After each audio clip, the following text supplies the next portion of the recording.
Halo para pendengar dimanapun kalian berada.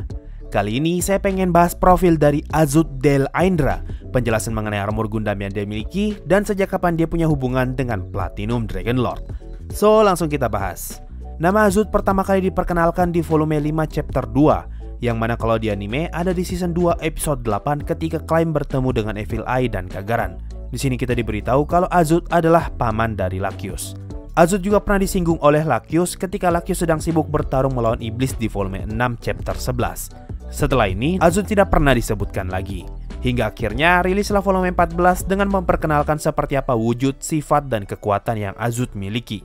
Di volume 14 ini, Azut diperkenalkan sebagai leader dari grup petualang Adamantite bernama Red Drop. Secara individu, dirinya adalah petualang kelas Adamantite terlemah di Re-STZ Kingdom. Malahan dikatakan kalau kekuatan fisik Azut setara dengan petualang kelas Orichalcum.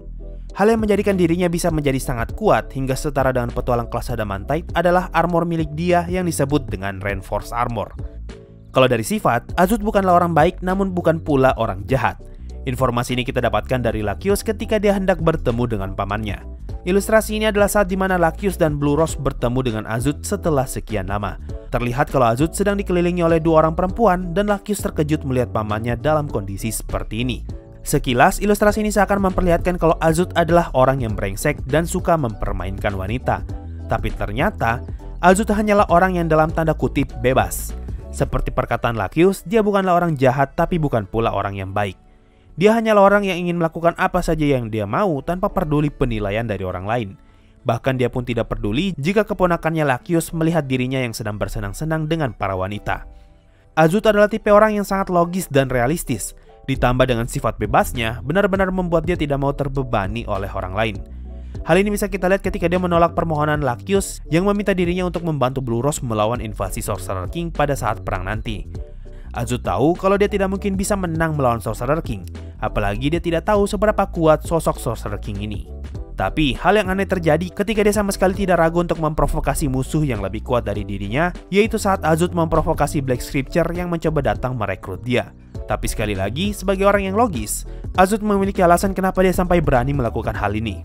Azut juga adalah orang yang peduli dengan orang-orang di sekelilingnya. Hal ini bisa kita lihat ketika dia menyarankan Lacus untuk mengungsi dan memerintahkan seluruh anggota Red Drop lainnya untuk kabur. Makanya hanya dia satu-satunya member Red Drop yang bertahan. Sisi baik dari Azut lainnya bisa kita lihat ketika dia melintas di atas kota yang berada di utara kerajaan dan menyempatkan diri untuk membantu kota itu dari serangan undead yang dikirim oleh Sorcerer King. Sekarang mari kita bahas sekuat apa Azut dengan armornya. Azut tanpa armor sudah dipastikan hanya setara dengan petualang kelas Orichalcum, tapi dengan armor Gundamnya, dia bisa setara dengan Evil Eye yang merupakan mantan 13 pahlawan. Artinya, Azut dengan armor bisa dibilang setara dengan karakter level 50-an. Dengan armornya juga, Azut mampu membunuh Death Knight dan Death Warrior hanya dengan 2 tembakan saja. Padahal seperti yang kita tahu, Flounder Paradine awalnya sangat terpukau dan menganggap kalau Death Knight adalah undead legendaris. Ini bisa jadi indikasi kalau Azut lebih kuat daripada Flounder Paradine. Berikutnya adalah pertarungan Azut melawan Albedo.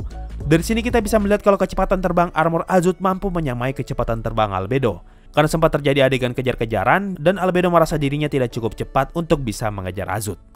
Albedo pun sempat memukul armor Azut dengan tangan kosong hanya untuk mengetes seberapa kuat pertahanannya. Hasilnya, Azut yang terkena pukulan mulai terbang tidak stabil dan menerima kerusakan yang sangat besar. Dari sini kita bisa lihat kalau Albedo dengan tangan kosong saja bisa membuat Azut separah itu. Maka apa kabar kalau yang nyerang adalah Shaltir atau Mare? Itu pun masih tangan kosong dan belum dengan senjata. Sehingga bisa kita ambil kesimpulan kalau Azut bukanlah ancaman yang berarti bagi Nazarick. Sekarang mari kita bahas soal power suit-nya. Ain sempat menceritakan panjang lebar soal asal-usul armor ini. Armor ini awalnya tidak ada di dalam game Yggdrasil, tapi karena game mecha pada saat itu sedang populer, maka developer pun merilis update mecha untuk game Yggdrasil. Hasilnya dirilislah armor robot yang memiliki banyak kelebihan terutama untuk player pemula. Mulai dari kemampuan terbang dengan kecepatan tinggi, mampu bernafas di bawah air hingga 1 jam lebih, dan kebal terhadap environmental damage. Powersuit juga bisa dikostumisasi sesuka hati sang pengguna, namun beberapa fitur armor tersebut hanya bisa didapatkan melalui grinding dan cash item. Armor ini juga bisa menyimpan sihir serangan hingga tier 10 dengan cooldown penggunaan selama 1 jam. Sihir itu bisa disimpan di tiap bagian tubuh armor dan dapat digunakan ketika pengguna menginginkannya. Hal ini bisa kita lihat ketika Azud menggunakan sihir yang dia simpan di lengan kanan dan kiri armornya untuk menyerang Albedo. Lalu, keuntungan berikutnya adalah armor ini bisa meningkatkan semua stat pengguna kecuali HP dan MP. Makanya kekuatan Azud bisa meningkat drastis ketika menggunakan armor ini. Dari sekian banyak kelebihan itu, armor ini punya banyak kelemahan juga. Mulai dari tipe item ini yang merupakan full body armor, yang mana artinya player tidak bisa menggunakan part armor lain selain power suit. Hal ini tentu merugikan, apalagi bagi player yang sangat membutuhkan item khusus. Armor ini juga sangat membatasi penggunanya untuk menggunakan sihir di luar dari yang sudah ditanam di dalam armornya. Artinya, player Magic Caster seperti Ainz akan sangat dirugikan dengan armor ini. Power suit juga sangat mudah untuk diidentifikasi, karena penampilan armor ini rata-rata mirip semua. Maka, para player bisa mengetahui mana armor yang kuat dan lemah hanya dari penampilan luarnya. Berhubung informasi adalah kekuatan, maka faktor ini sangatlah berbahaya, karena musuh sudah tahu seberapa kuat armor tersebut bahkan sebelum bertarung melawan dia.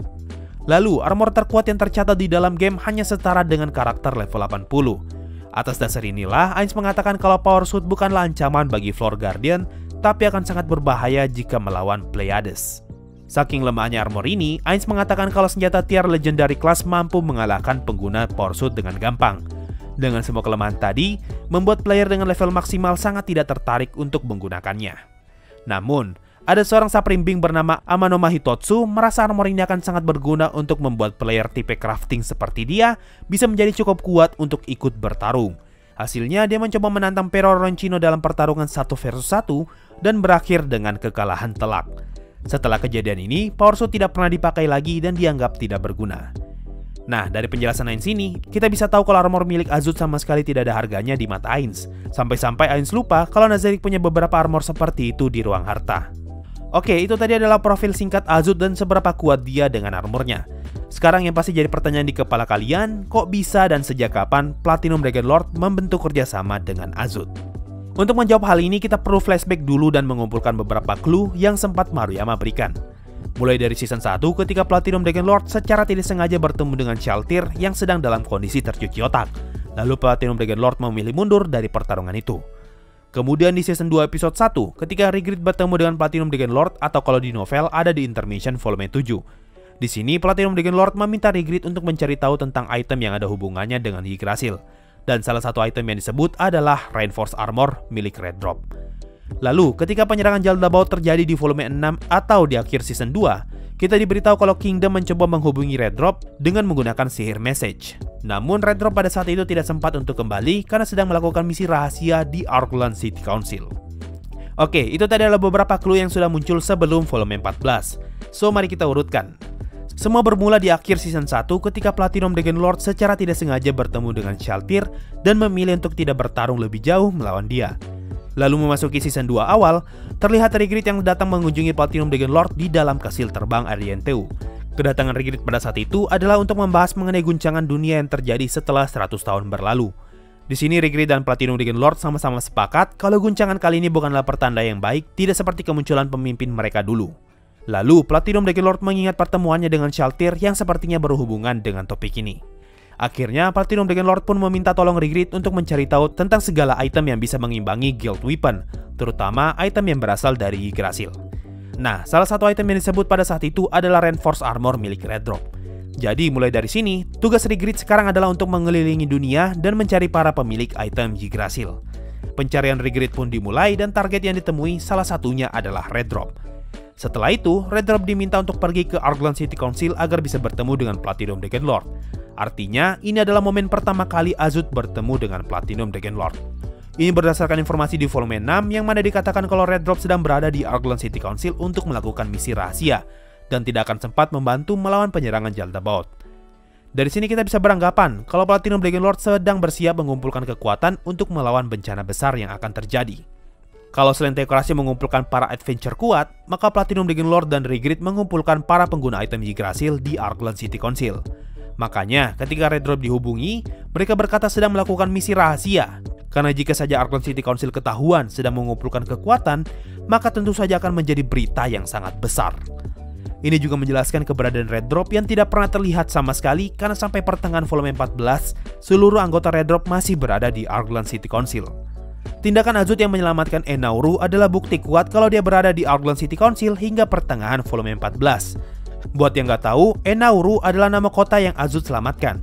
Enauru merupakan kota besar yang berada di dekat laut dan berada tepat di perbatasan Arglan City Council. Nah, karena posisi Enauru dekat dengan Arglan City Council, makanya Azud masih bisa menyempatkan diri untuk menyelamatkan kota ini. Kalau melihat dari gerak-gerik Azud yang seperti terburu-buru, maka ini adalah pertanda kalau Azud memiliki rencana lain yang harus dia lakukan sesegera mungkin, sedangkan menyelamatkan Enauru hanyalah kebetulan karena dia sedang melintas di sana. Ini sesuai dengan perkataan Platinum Dragon Lord di volume 14 chapter 4, yang mana andai saja Azud tidak bergerak sendiri untuk menyelamatkan kota, maka dia harusnya bisa mengalahkan Sorcerer King ketika pengepungan ibu kota terjadi. Ini artinya penyelamatan kota Enauru di luar dari kesepakatan mereka berdua. Sehingga kalau kita hubungkan semua informasi di volume 14 akan jadi seperti ini. Setelah berita tentang pernyataan perang Sorcerer King muncul, seluruh dunia pun mengetahui kabar ini. Azud yang mendengar desas-desus tentang kekuatan Sorcerer King yakin kalau Re-Estigia tidak akan bisa selamat dari serangan kali ini. Oleh karena itu, sebagai timbal balik dari keinginan Platinum Dragon Lord yang ingin meminjam kekuatan armornya, Azud pun meminta agar Platinum Dragon Lord mau membantu dia melawan Sorcerer King dan menyelamatkan Kingdom. Makanya di chapter 3, Azud mengatakan kalau hanya sesama monster yang bisa mengalahkan monster. Ini adalah kalimat yang merujuk kepada rencana Azud untuk mempertemukan Platinum Dragon Lord dengan Ainz. Platinum Dragon Lord pun menyetujui rencana itu dan bersedia untuk melawan Sorcerer King. Lagi pula dia juga merasa keberadaan Ainz sudah terlalu berbahaya. Lalu, salah satu kesepakatan mereka berdua adalah membiarkan anggota Red Drop yang lain dan saudara Azud untuk mengungsi ke Arglan City Council jika saja kemungkinan terburuk terjadi. Makanya kalau kalian perhatikan, Scamael Barrow mengatakan kalau negara yang paling memungkinkan untuk dijadikan sebagai tujuan mengungsi adalah Karnassus City State. Bahkan King Ramposa III juga menyarankan Rainer dan Zanak untuk kabur ke Karnassus. Tapi hanya Azud yang mengungsikan orang-orang terdekatnya ke Arglan City Council. Semua ini dikarenakan perjanjian dia dengan Platinum Dragon Lord yang merupakan salah satu pemimpin di negeri itu. Sebelum Azud kembali ke Kingdom, Platinum Dragon Lord pun memberitahu Azud mengenai informasi seseorang bernama Rufus. Semua ini demi jaminan keamanan bagi Azud jika saja dirinya ditargetkan oleh Slann Teokrasi. Karena jika saja Azud tertangkap, maka semua rencana mereka akan berantakan. Azud pun terbang dengan kecepatan tinggi menuju Kingdom dan melihat kota Enauru sedang diserang. Karena sifat kepahlawanannya masih ada, dia pun menyempatkan diri untuk menyelamatkan kota itu. Lalu setelah itu, Azud terbang kembali. Sebenarnya ini bisa diperdebatkan, apakah Azud terbang ke arah Kingdom atau balik ke Arglan City Council. Karena kita tidak diberitahu tentang arah terbang dia selain kata-kata putar balik dan terbang menjauh. Nah, hal yang tidak disadari Azud adalah keputusannya untuk menolong kota adalah hal yang fatal. Makanya, Platinum Dragon Lord berkata kalau saja Azud tidak menyelamatkan kota itu, maka dia bisa menang melawan Sorcerer King. Karena seperti yang kita tahu, gara-gara tindakan Azud di kota Enauru, Ainz bisa mengetahui sekuat apakah musuh yang akan dia hadapi. Ya walaupun semua ini semata-mata hanya kebetulan, Ainz berhasil memancing Red Drop untuk keluar dan melihat sekuat apakah mereka. Sehingga dari sini, Ainz dan para Floor Guardian yang lain berhasil menebak rencana yang mungkin akan terjadi ke depannya, yaitu ada sosok kuat yang saat ini sedang bersembunyi dan akan muncul ketika pengepungan ibu kota terjadi. Makanya Ainz membuat rencana tandingan dan mengutus Albedo serta Pandora Aptor yang menyamar sebagai Ainz untuk turun di medan perang nanti. Singkat cerita, seperti yang kita sudah ketahui, rencana Platinum Dragon Lord dan Azud berakhir dengan setengah kesuksesan. Karena tujuan mereka untuk menyelamatkan Kingdom gagal, tapi setidaknya mereka berhasil mengetahui kekuatan Sorcerer King dan Perdana Menteri Albedo. Sedangkan di lain sisi, Ainz justru sangat sukses menipu mereka dan berakhir dengan mendapatkan informasi palsu. Lalu, semua ini berakhir dengan Azud dan Platinum Dragon Lord yang memutuskan kembali ke Arglan City Council karena merasa mereka yang sekarang belum cukup siap untuk menghentikan Sorcerer King. Dan dengan ini, tidak ada lagi monster yang mampu menyelamatkan Kingdom. Oke, itu tadi adalah kronologis pertemuan Platinum Dragon Lord dan Azud. Untuk saat ini, hanya segitu yang bisa ditebak dari semua clue yang terkumpul. Berhubung semua ini adalah analisa saya pribadi, maka jangan dianggap sebagai kebenaran yang mutlak, karena bisa saja salah di beberapa poin. So, mungkin itu saja untuk pembahasan kali ini. Terima kasih sudah mau mendengarkan sampai di titik ini. Sampai jumpa di video berikutnya, dan bye-bye. Yo, halo para penyawer, ada dari tabungan pendidikan. Maaf jarang ikutan komen dan diskusi di kolom komentar. Nggak apa-apa bro. Menulis komentar itu butuh effort dan keinginan. Berhubung nggak ada paksaan, maka tidak ada yang berhak untuk menyalahkan mereka yang memilih untuk sekedar menikmati. Ada dari Abing. Ditunggu pembahasan Overlord volume 15. Iya, untuk topik tentang Overlord volume 15, saya sudah buat community post tentang prediksi kalian di volume 15 nanti. Jadi kalau kalian sudah baca volume 14 dan punya prediksi, silakan komentar di sana. Ada dari Ipang. Bang, bahas material Lord yang dikalahkan Ainz di volume 10. Maksudmu Gogin ya? Nanti saya bahas dah. Ada dari subscriber baru, semoga bermanfaat, sama-sama. Ada dari Danip Siksi, makasih bang, videomu selalu menemaniku makan, sama-sama bro. Ada dari Dekacung, bang kapan-kapan bahas Log Horizon dong. Ya sabar-sabar aja ya, kalau saya sudah nemu momen dan mood yang tepat pasti bakalan dibahas. Ada dari Recto Verso, doain bang, nih udah beli Light Novel Overlord volume 10, niatnya pengen koleksi semua. Iya, salah satu harapan saya buat pembahasan dan memilih untuk tidak menceritakan ulang, agar orang-orang yang tertarik bisa baca sendiri, dan syukur-syukur ada yang membeli light novel originalnya. Lalu dari Lapas Susah Miskin, bahas HP Lovecraft lagi sama JoJo anime gay. Sabar ya, saya lagi nunggu mood yang tepat untuk ngebuka topik itu lagi. Tapi sudah saya siapin beberapa judul untuk HP Lovecraft dan JoJo kok.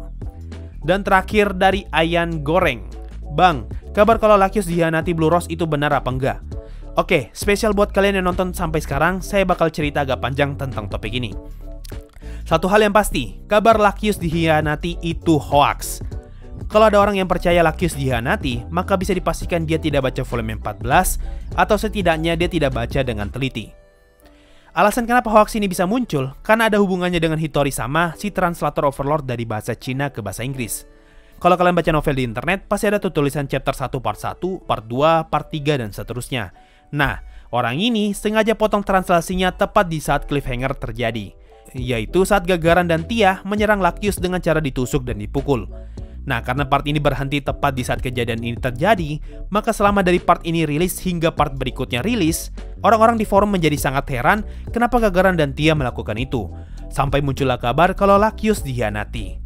Lalu, informasi tentang Lakius dihianati ini mulai tersebar kemana-mana. Padahal di part berikutnya dijelaskan kalau mereka sengaja melakukan semua itu karena Lakius sangat keras kepala ingin tetap tinggal di kerajaan. Padahal semua rekannya menyarankan untuk kabur.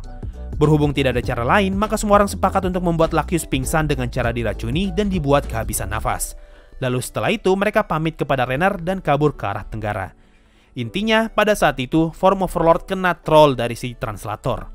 Jadi, kalau ada yang bilang Lakius dihianati, nggak usah ditanggapin serius, orang itu cuma nggak baca aja, makanya dia bilang begituan. So, mungkin itu dulu ya, masih ada beberapa lagi sih, tapi di next video aja. Terima kasih semua yang sudah donasi dan bye!